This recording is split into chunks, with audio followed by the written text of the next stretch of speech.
Çünkü bunlar iman etmemişlerdir ki. Bunlar daha tağutu inkar etmemişlerdir. Tağutu inkar etmek bir yana, bunlar tağutla içli dışlılardır. Bunlar tağutun insanlara fayda ve zarar vereceğine inananlardır. Bunlar kağıt parçalarından, yıldızlardan, bunlar kahvenin içindeki siyahlıktan kaderlerini belirleyen insanlardırlar. İşte bunlar nedirler arkadaşlar? Bunlar sorduğunuz zaman belki de bu işi yaparken elinde tesbihiyle la ilahe illallah, la ilahe illallah, la ilahe illallah diyen insanlardır. Oysa daha kelimeyi bitirmeden önce sen önce bir la kelimesini bir düşün. Acaba sen tağutu inkar edebildin mi? Bu insanların halini düşündüğünüz zaman göreceksiniz ki tağutu inkar bir yana, bilakis bunlar tağuta iman etmiş ve tağutla içli dışlı olan insanlardılar. Ve burada ayette Allah bize bunların bir özelliğini zikrediyor arkadaşlar. Bu tağuta iman eden insanların Allah Subhanahu ve Teala kafirlerin yolunu müminlerin yoluna tercih ettiğini söylüyor. Tağuta iman etmiş insanlar veya tağutlaşmış insanlar kafirlerin yolunu müminlerin yoluna tercih ederler. Acaba diyorum bu ayeti düşündüğümüz zaman Nisa 51'i şöyle bir düşünelim. Ben sabaha kadar İsrail'de ölen çocuklar için ağladım deyip de öbür taraftan başka bir röportajda dünyada en nefret ettiğim insan Üsame Bin Laden ve taraftarlarıdır diyen insanı düşünelim. Ve Allah'ın o tağuta iman edenler, işte onlar kafirlerin yolunu müminlerin yoluna tercih ederler. Ayetini bir düşünelim. Ne kadar da sünnetin tekerrür ettiğini, tarihin tekerrür ettiğini göreceğiz. İşte bu insanlar ne yapmışlardır? Tağuta iman etmişlerdir.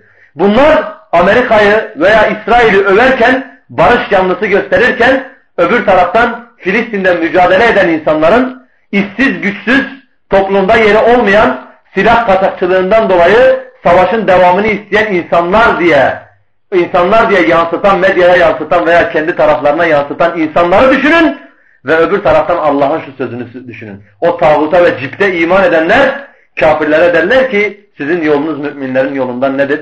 Sizin yolunuz müminlerin yolundan daha hayırlıdır. İşte bakınız arkadaşlar, müminlerin ne kadar cehaletinde olduğunu görünüz. Bugün bu sözü söyleyen insan Türkiye'de ve dünyada en büyük Müslüman diye geçinen kitleye sahiptir. Türk Müslümanları diye geçinen insanların içerisinden en büyük cemaate sahip olan insan nedir? Allah bu adamdır. Allah bu özellikte olan insanların tağuta iman etmiş insanlar olduğunu söylüyor. Kafirlerin yolunu müminlerin yoluna tercih eden insanların tağuta iman etmiş insanlar olduğunu söylüyor. Fakat maalesef bugün Müslümanlardan birçok bu tür insanları bırakın tağut demek, Hoca Efendi diye Müslümanlara en büyük hizmeti dokunan insanlar diye ne yapabiliyorlar? İsimlendirebiliyorlar.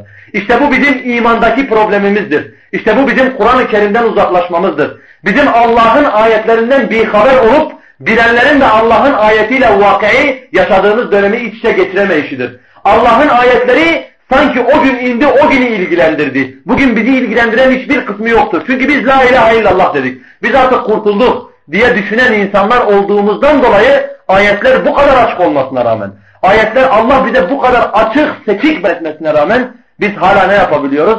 Allah'ın tağuta iman etmiş dediği, tağutlaşmış dediği insanlara biz ne diyebiliyoruz? Alim diyebiliyoruz, hadisçi diyebiliyoruz veya biz bu insanlara ne diyebiliyoruz arkadaşlar? Veya biz bu insanlara Müslüman diyebiliyoruz. Veya ehli hadis diye ortada övünüp de mücahitlere harici diyen insanlar ve mürted yönetimlere, kafir yönetimlere, kafir sistemlere, İslami sistemler diyenler, bu kafir sistemlere kafa kaldıran mücahitlere de harici diyenler, ateşin köpekleri diyenler, çok affedersiniz.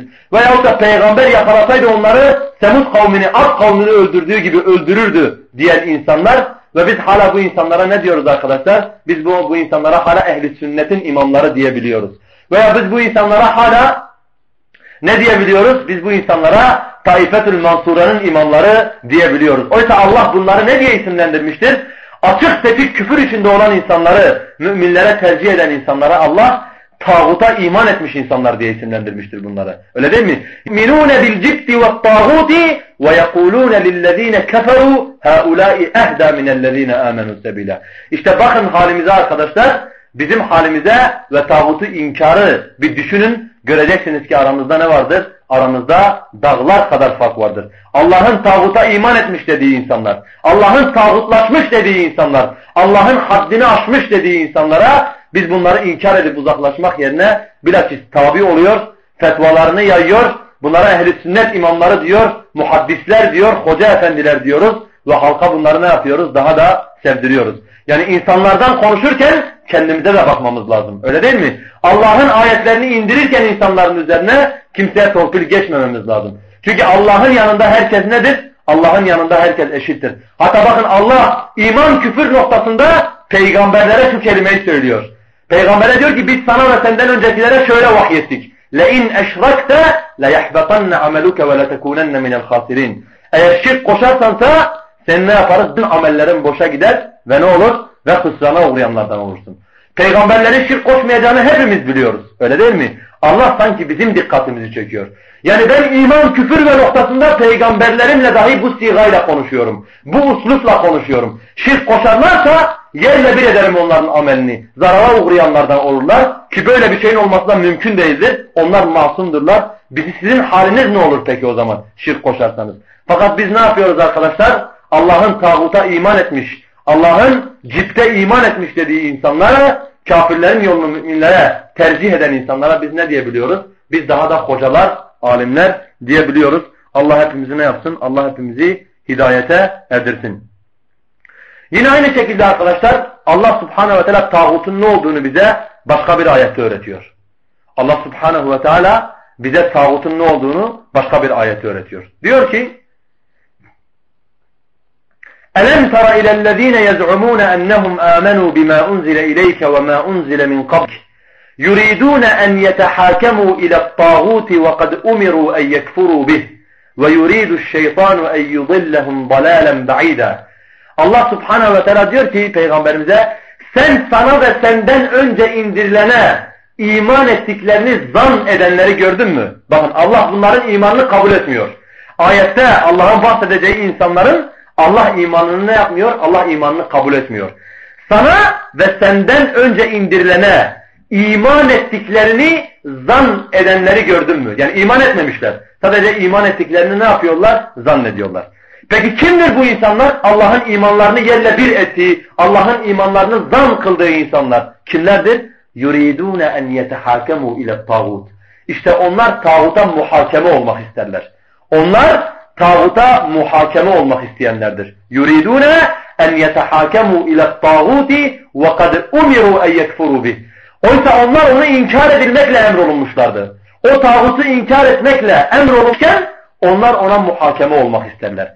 Yani aralarında bir çekişme çıktığı zaman veya aralarında bir problem yaşadıkları zaman Allah'a ve Resulüne değil de Allah'ın şeriatına değil de tağuta muhakeme olmak isterler. Öyle değil mi? Oysa diyor Allah onlar bu tağutu inkar etmekle emrolunmuşlardı. Oysa onlar وَقَدْ اُمِرُوا اَنْ يَكْفُرُوا بِهِ Onlar o tağutu inkar edilmekle emrolunmuşlardı diyor.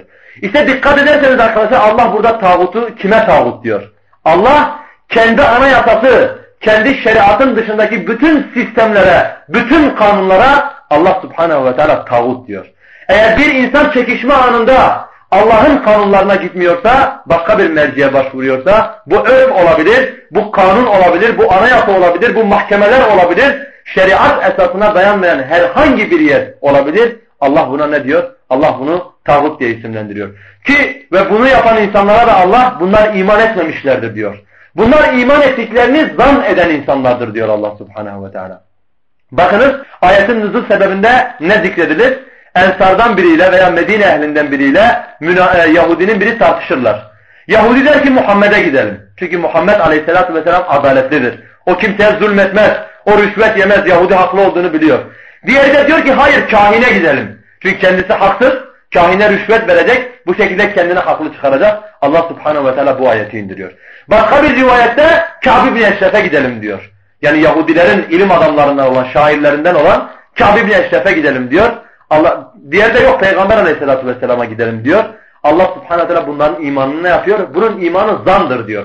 Bu sana ve senden önce indirilene iman ettiğini zan ediyor. Fakat bunun imanı nedir? Bunun imanı yoktur. Sadece zandır. İman ettiğini ne yapıyor?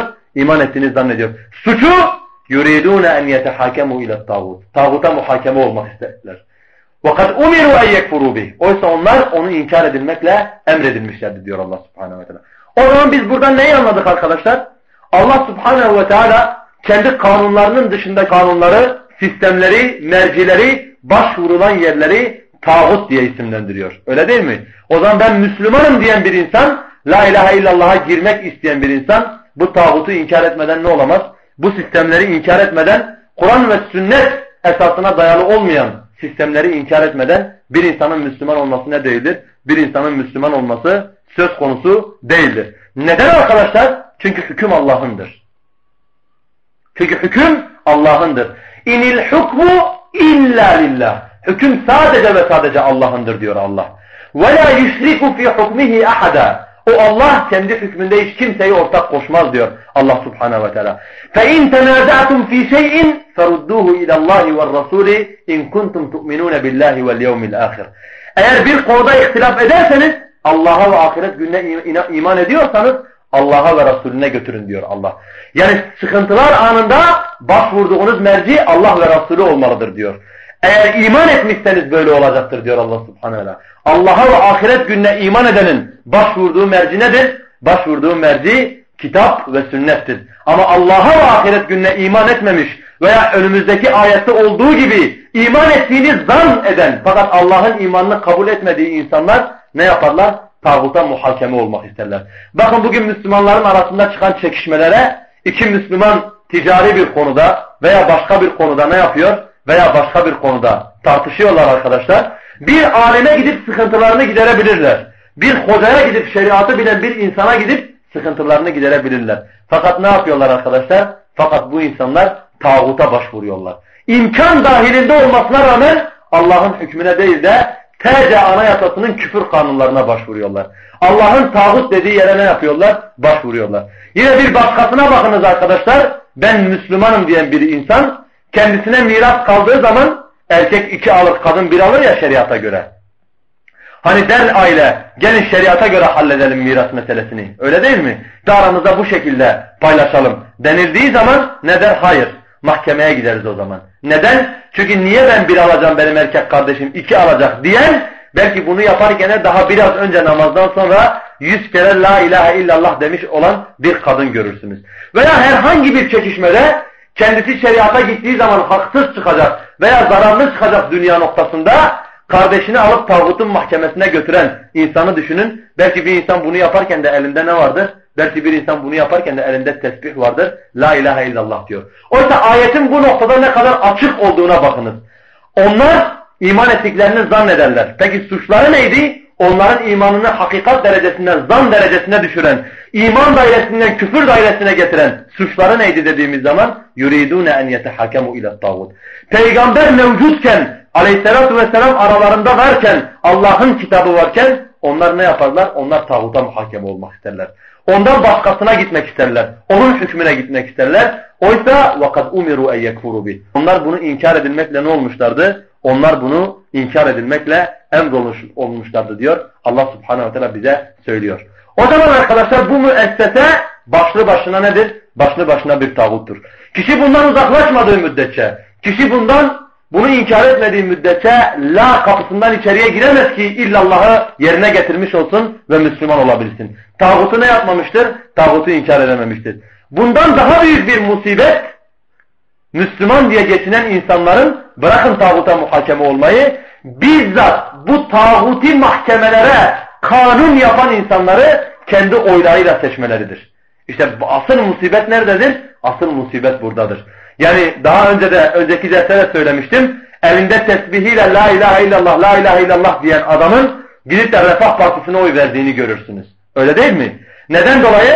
Veya gidip de A Partisi'ne, B Partisi'ne, Aydınlık Partisi'ne, Karanlık Partisi'ne oy verdiğini görürsünüz. Oysa bu adam geldiği zaman ne yapacaktır? O mecliste oturup ne yapıyor bu adam? Adam diyor ki zina yapılabilir mi, yapılamaz mı? Yapılabilir. İki taraf razıysa zina yapılabilir. Biz zinaya suç getirmek istiyoruz. Böyle bir şey olamaz. Olamaz. Neden? Çünkü biz zaten bu meclise girerken ne demiştik? Demokrasi üzerine biz bu meclise giriyoruz. Çoğunluk ne derse biz de onu kabul ediyoruz demiştik. Öyle değil mi? Çünkü meclisin kurulu olduğu düzen demokrasidir.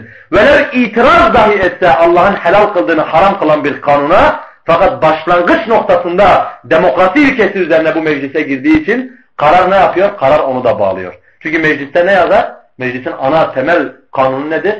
Nedir arkadaşlar? Hakimiyet kayıtsız şartsız milletindir. Yani çoğunluğundur. Orada 500 kişinin 400'ü zina olabilir iki taraf razıysa. 100 kişi olamaz dediği kadar desin. Ne olmuştur? Allah'ın bir haramı artık helalleşmiştir. İki taraf rıza gösterdiği zaman medeni iki insan şeklinde istedikleri yerde ne yapabilirler? İstedikleri yerde Allah'ın bu haramını işleyebilirler ve bunda bir beis yoktur.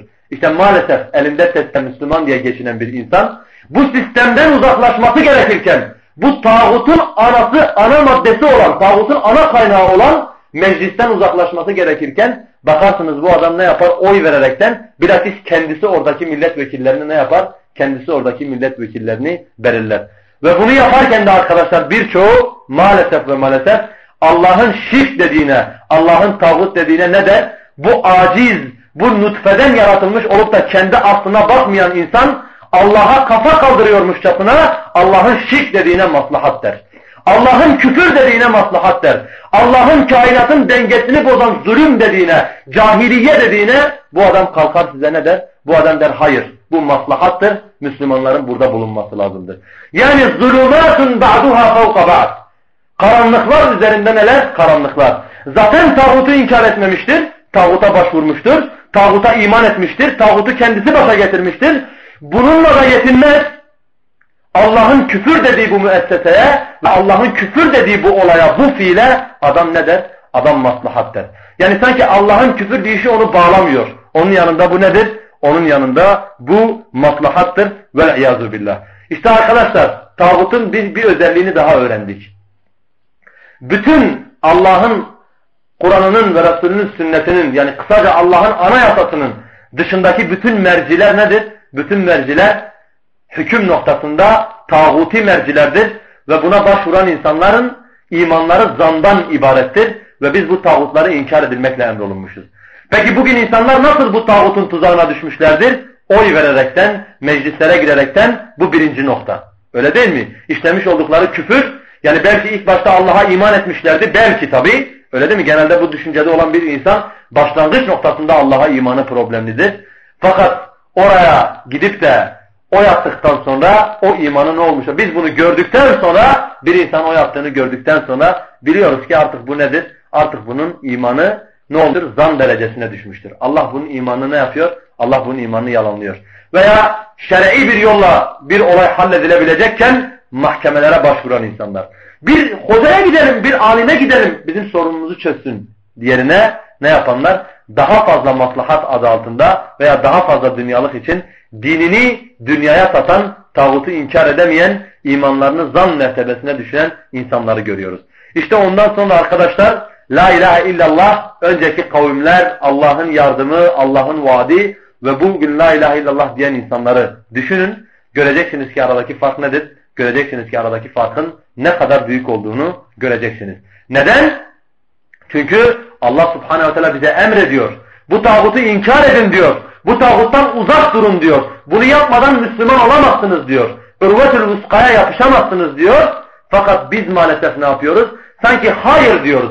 Lisan-ı halimizle içinde bulunduğumuz vakayla ne yapıyoruz arkadaşlar? Allah'a kafa kaldırıyoruz. Senin inkar dediğin tağuta biz çocuğumuzu da teslim edeceğiz. Senin inkar edin dediğiniz tağuta biz hoca alim deyip ona tabi de olacağız. Senin karanlıklardan aydınlıklardan karanlıklara götüren tağutlar dediğini biz evimizin baş köşesine getirip oturtacağız. Senin tağutlar dediğine biz oy vereceğiz. Sen küfür dediğin halde biz başka bir noktada tağutlaşacağız. Bir de buna maslahat diyeceğiz dermişçesine lisan-ı halimizle ne yapıyoruz? Bu acziyetimizle, bu garibanlığımızla, bu Allah'ın kabdasında oluşumuzla isterse bizi bir anda helak etmesine rağmen lisan-ı halimizle bu şekilde işte biz ne yapıyoruz arkadaşlar? Lisan-ı halimizle işte biz bu şekilde Allah subhanehu ve teala'ya kafa tutuyoruz. İşte biz bu şekilde Allah subhanehu ve teala'ya kafa tutuyoruz. O zaman buraya kadar neyi öğrendik arkadaşlar? Tağutun bir özelliğini daha öğrenmiş olduk. Başta insanları vahyin aydınlığından karanlıklara çıkaran her şey tağuttur dedik. Ve bunu anlatırken de neyi örnek verdik? İnsanları Allah'ın dininden sistemin dinine götüren Diyanet hocaları veya normal hocalar dedik. Veya insanları vahyin canlılığından klasik dinin öyle değil mi? Hareketsizliğine, donukluğuna götüren insanların tağutluğundan bahsettik. Bunun altına eğitim kurumlarının girdiğini söyledik. Bunun altına televizyonun girdiğini söyledik. Ve aklınıza gelebilecek her şeyin ne yaptığını, bu bir kitap olabilir dedik, bu bir hoca olabilir dedik. İnsanı eğer Kur'an'dan, aydınlıktan uzaklaştırıyorsa bu tağuttur dedik. İkinci olarak tağuta iman eden insanların özelliğinden bahsettik. Bunlar müminlerin yolunu, kafirlerin yolunu müminlerin yoluna tercih ederler dedik. Ve bunları bu şekilde ne yapmış olduk? Bu şekilde anlatmaya çalıştık. Son olarak da son özellik neydi? Tağut, yani inkar etmemiz gereken imana girerken tağut neydi arkadaşlar? Allah'ın ve Resulünün dışında herhangi bir merci olup da buna ne yapan herhangi bir merci ve kanun koyan tüm mercilerin ne olduğunu, tağut olduğunu ve Müslümanların tamamen bundan uzak durması gerekirken, Müslüman olabilmek için inkar etmesi gerekirken maalesef Müslümanların 35 milyon seçmeni Müslüman diye geçinen insanların elinde tesbihi la ilahe illallah diyen insanların oy vererek böyle bir muhalefette bulunduğunu veya buna yetinmiyormuş gibi Allah'ın bu küfür ve tağut dediği sistemi inkar etmek yerine buna maslahat deyip insanlara süslü gösteren insanlardan ne yaptık? Bunların da tağut tanımı içerisine girdiğinden bahsettik. İnşallah bir sonraki dersimizde tağutun bir başka özelliğinden ne yapacağız? Tağutun bir başka özelliğinden bahsedeceğiz. O da nedir arkadaşlar? Allah ve Resulünün karşısına ordular kurup onlarla savaşan her sistem tağuttur diyeceğiz inşallah. Ve ahiru da'vana enelhamdülillahi rabbil alemin.